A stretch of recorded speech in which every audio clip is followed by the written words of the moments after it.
Magandang gabi, Mayores Camarena. Nagpadala ko ng scandal story ko para mang-ines ng legal wife. Charot!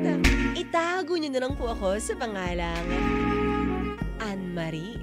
Maraming nanggigigil sa akin dati at naiinis dahil pumatol ako sa may asawa.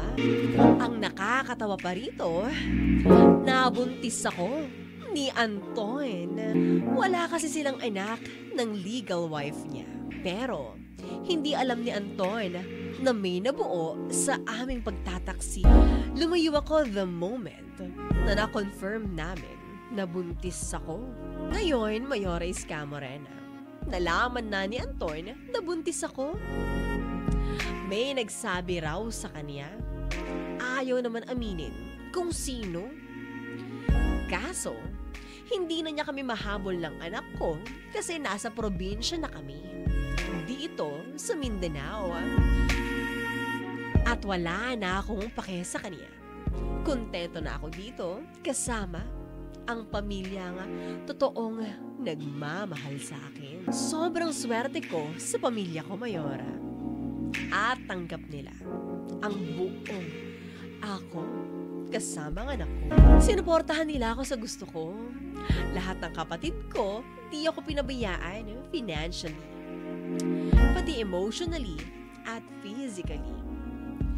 Kahit may nagawa akong pagkakamali, andun pa rin yung respeto nila sa akin. Ito na yung bunga ng mga pagsisikap ko dati para sa pamilya ko. Dahil hindi rin nila ako pinabayaan nung sila naman ang kailangan ko. Kasi Mayores Camarena, side story muna tayo. Napatapos ko yung dalawa kong kapatid ng college. Napagawan ko ng bahay si Mama.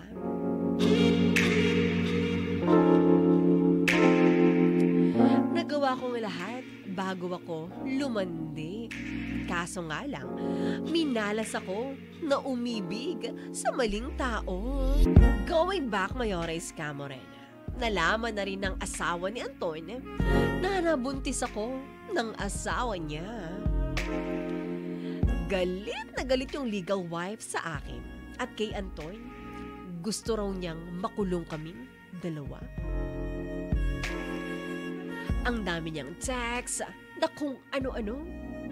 Hindi ko na lang binasa. Inintindi ko na lang yung babae.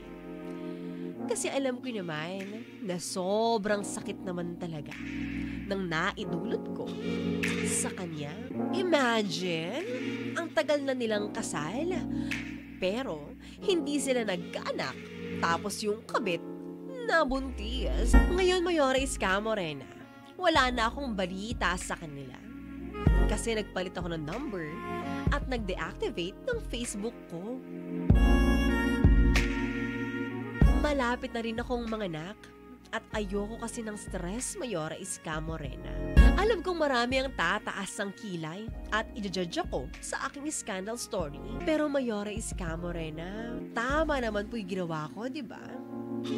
Yung lumayo, yung magtago, yung manahimik. Ano pong inyong masasabi, Mayores Camarena? Nakikinig po ako ng scandal story nyo hanggang sa muli. Ako po ito, si Anne-Marie. At ito, ang aking scandal story. Yo, winner! Yan ang scandal story ni Anne-Marie. Si Anne-Marie nagpadala ng kanyang scandal story para daw mang-inis ng legal wife. Charot. De, tinatanong po tayo ni Anne-Marie kung tama raw ba yung ginawa niyang pananahimik at paglayo dahil nga nabuntis siya ng lalaking may asawa. Ngayon pa man mga ka-winner, ito naman gusto niyang asarin ang misis nito. Naku mga ka-winner, ano masasabi nyo? Kay Anne-Marie, mag-text ka na 0977700915. O di ka naman ka-winner, pwede rin mag-comment ka na sa ating Facebook Live ngayon. As in, just search Mayora Iska Morena. Anne-Marie na malapit ang mga anak. Ilang buwan ka na ba, girl? Kailan ba kabuanan mo? Oo. Baka magkasabay pa kayo nakakilala ko. Charot.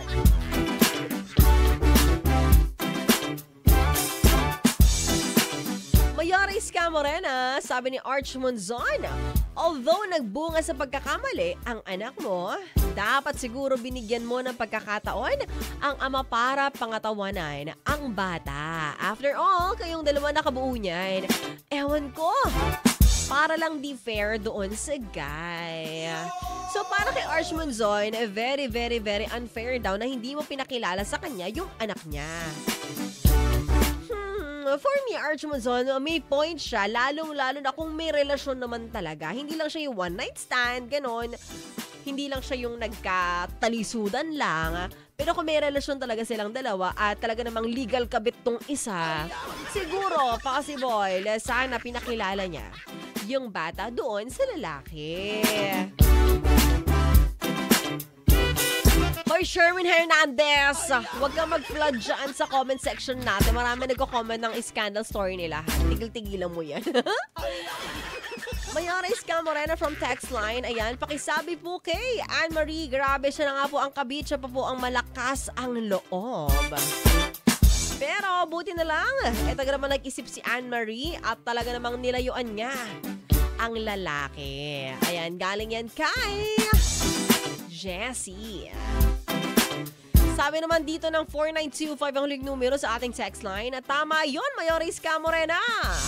Pero pakisabi po kay Anne-Marie, itanong rin po niya sa legal wife kung tama daw po ba ang ginawa niya.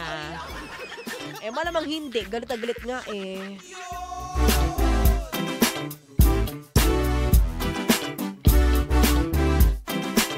Mayora Iska Morena.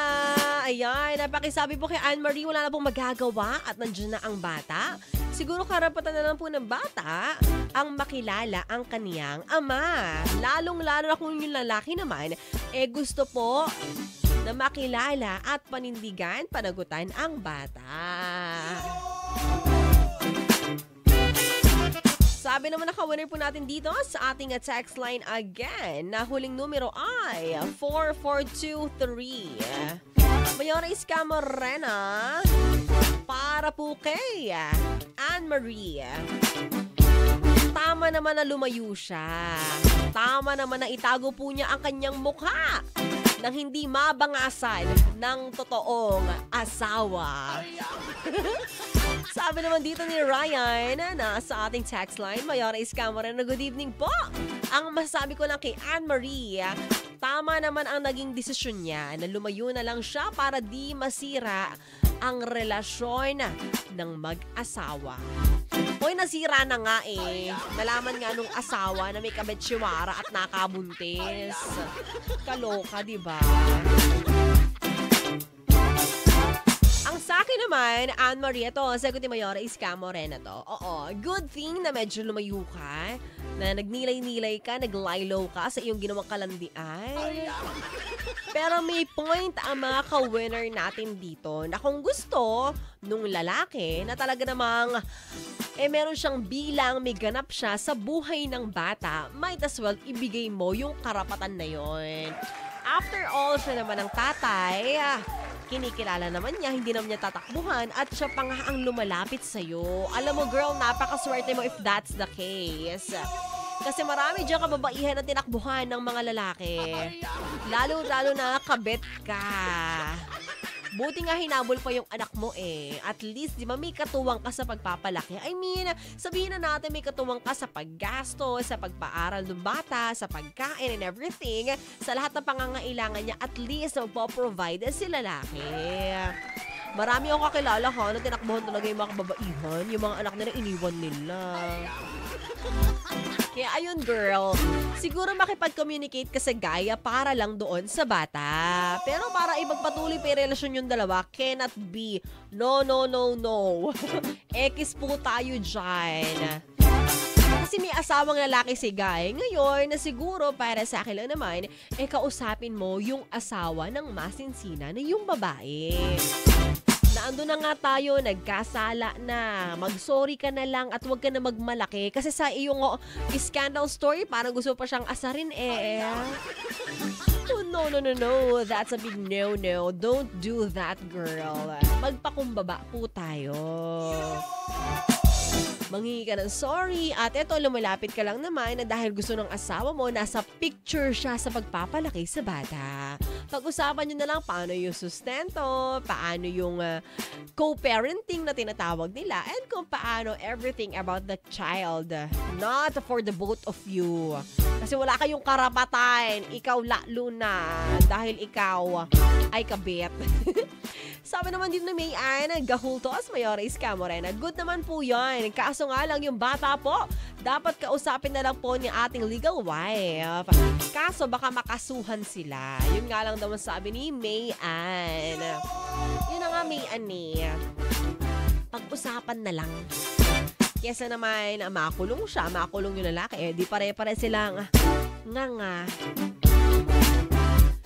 Again, everybody deserves a chance to live again, to rise again. Yes, go, go, go. So give it, girl.